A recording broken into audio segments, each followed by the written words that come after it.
مرحبا أهلا النوادي. Assalamualaikum warahmatullahi wabarakatuh. Alhamdulillah, puji syukur kehadirat Allah, salawat salam senantiasa tercurahkan kepada junjungan mulia Nabi tercinta Sayyiduna wa Maulana Muhammad sallallahu alaihi wa alihi wa barak wasallam, beserta segenap keluarga beliau, sahabat beliau, dan umat beliau yang senantiasa melaksanakan ajaran beliau hingga akhir masa nanti.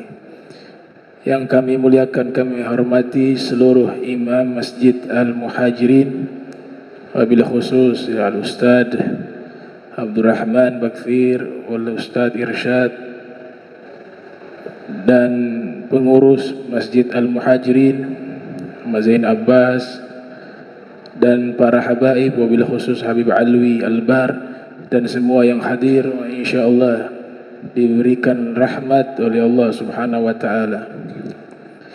Melanjutkan pembahasan di pertemuan yang lalu, ada beberapa hal yang penting yang ingin dijelaskan terkait, pertama, masalah sanad keilmuan Imam Bukhari. Kemudian yang kedua terkait wanita sebagai pemimpin dalam tinjauan hukum Islam, apakah seorang perempuan itu dibolehkan menjadi pemimpin bagi kaum laki-laki. Yang dimaksud pemimpin di sini yaitu presiden, kepala negara, dan seterusnya. Nah, dua poin ini yang akan disampaikan di pertemuan singkat ini, mudah-mudahan bisa cukup waktunya. Yang pertama, banyak sekali yang bertanya, kenapa Imam Bukhari tidak meriwayatkan hadis dari Imam Syafi'i, dari Imam Malik, dari Imam Abi Hanifah? Karena tidak ada satupun riwayat secara langsung, riwayat dari Imam Bukhari, beliau terima dari Imam Syafi'i, beliau terima dari Imam Malik, beliau terima dari Imam Abi Hanifah. Itu tidak ada satupun riwayat itu ada di dalam Sahih Bukhari. Kalaupun ada, lewat perantara seorang murid yang menyambungkan kepada tiga imam besar tersebut. Yang pertama, maka jawabannya ini, pertama, Imam Abu Hanifah. Imam Abu Hanifah tidak pernah meriwayatkan hadis kepada Imam Bukhari. Itu sebab masa waktunya Imam Bukhari tidak bertemu Imam Abu Hanifah. Ya, sederhana sekali. Karena Imam Abu Hanifah itu wafat 150 Hijriah. Imam Bukhari lahir 194 Hijriah. Ya, tentu tidak bisa ketemu.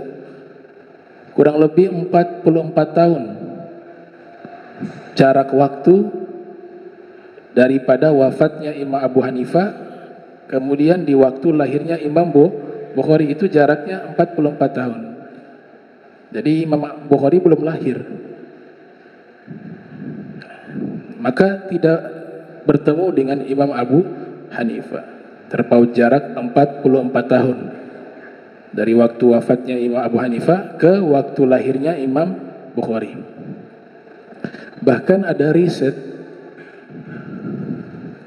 dalam riset itu dinyatakan bahwasanya Imam Bukhari tidak menerima hadis dari ulama-ulama bermadzhab Hanafi.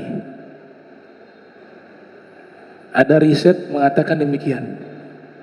Jadi Imam Bukhari tidak menerima riwayat-riwayat hadis dari murid-muridnya Imam Abu Hanifah. Alasannya, yang pertama, mazhab Hanafi ini terkenal sebagai mazhab yang mengedepankan pikiran maka disebut ahlu ra'i.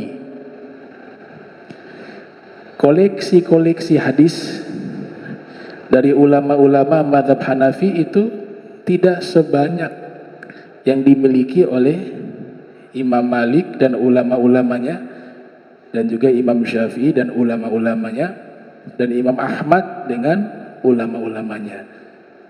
Jadi koleksi hadisnya sedikit menurut riset ulama-ulama mazhab Hanafi. Bukan berarti tidak ada riwayat, tapi tidak sebanyak 3 imam lainnya. Alasan kedua, fokus daripada ulama-ulama mazhab Hanafi itu fokusnya kepada masalah fikih, bukan masalah hadis, bukan masalah riwayat-riwayat hadis Nabi. Maka inilah yang menjadi alasan kenapa Imam Bukhari tidak mengambil riwayat hadis dari murid-muridnya Imam Abu Hanifah. Nah, itu ada satu riset menyatakan demikian. Kemudian Imam Bukhari tidak mengambil hadis dari Imam Malik, maka alasannya juga sama. Di masa hidupnya Imam Malik, Imam Bukhari belum lahir. Ya. Sekalipun kalau kita hitung, mohon maaf saya koreksi, sudah lahir, tapi Imam Bukhari masih anak-anak. Umur kurang lebih 15. Kalau kita hitung ya. Oh, belum lahir. Imam Malik 179 wafat. Imam Bukhari lahir 194 Hijriah, belum lahir. Kurang lebih jaraknya 15 tahun. Setelah itu, setelah wafatnya Imam Malik, 15 tahun berikutnya Imam Bukhari lahir. Jadi otomatis tidak mungkin Imam Bukhari mendapatkan hadis dari Imam Malik. Namun beliau mendapatkan hadis dari muridnya Imam Malik, di antaranya Abdullah bin Yusuf. Ya, Abdullah bin Yusuf itu adalah salah satu murid daripada Imam Malik. Dengan Imam Syafi'i, beliau ketemu masa Imam Syafi'i. Imam Syafi'i lahir 150, wafat 204 Hijriah. Imam Bukhari lahir 194, kurang lebih usianya masih 10 tahun. Ya, ketemu dengan masanya Imam Syafi'i, usianya masih anak-anak 10 tahun, belum mengambil hadis kepada Imam Syafi'i. Tapi lewat muridnya Imam Syafi'i, di antaranya Al-Humaidi. Al-Humaidi adalah murid dari Imam Syafi'i. Adapun Imam Ahmad bin Hanbal, Imam Bukhari bertemu. Dan Imam Bukhari kurang lebih meriwayatkan 3 hadis dari Imam Ahmad. 2 secara langsung, 1 lewat perantara murid. Yang 2 secara langsung itu ada di bab nikah dalam kitab Sahih Bukhari. Di bab nikah, di situ ada riwayat Imam Bukhari mendapatkan hadis secara langsung kepada Imam Ahmad bin Hanbal. Riwayat yang lain ada di bab libas, bab pakaian. Di situ Imam Bukhari juga mendapatkan langsung hadis dari Imam Ahmad bin Hanbal. Usia terpaut sangat jauh ya. Imam Ahmad itu lebih tua 30 tahun dari Imam Bukhari. Sebab Imam Ahmad lahir 164 Hijriah. Imam Bukhari lahir 194. Ya.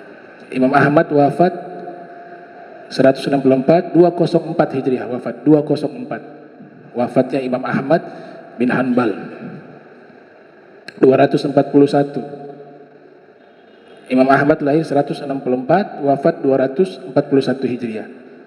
Nah, usia antara Imam Ahmad dengan Imam Bukhari terpaut kurang lebih 30 tahun. Tapi ketemu langsung dengan Imam Ahmad dan dijadikan sebagai guru dari Imam Bukhari. Ada juga Imam Lais bin Sa'ad lahir 94 Hijriah, wafat 175 Hijriah, juga tidak ketemu dengan Imam Bukhari. Ketemu muridnya Yahya bin Bukair. Jarak waktu di antara Imam Bukhari dengan Lais itu kurang lebih 19 tahun. Begitu juga Sufyan Ats-Tsauri. Sufyan Ats-Tsauri lahir 97 Hijriah, wafat 161 Hijriah. Tidak ketemu dengan Imam Bukhari, tapi lewat murid-muridnya Imam Sufyan Ats-Tsauri, diantaranya namanya Muhammad bin Katsir. Ya, jarak antara Sufyan Ats-Tsauri dengan Imam Bukhari itu kurang lebih 23 tahun. Kemudian ada Sufyan bin Uyainah, lahir 107 Hijriah, wafat 198 Hijriah. Tidak bertemu juga dengan Imam Bukhari. Sekalipun bertemu, umur Imam Bukhari waktu itu 4 tahun. Di akhir-akhir wafatnya Sufyan bin Uyainah.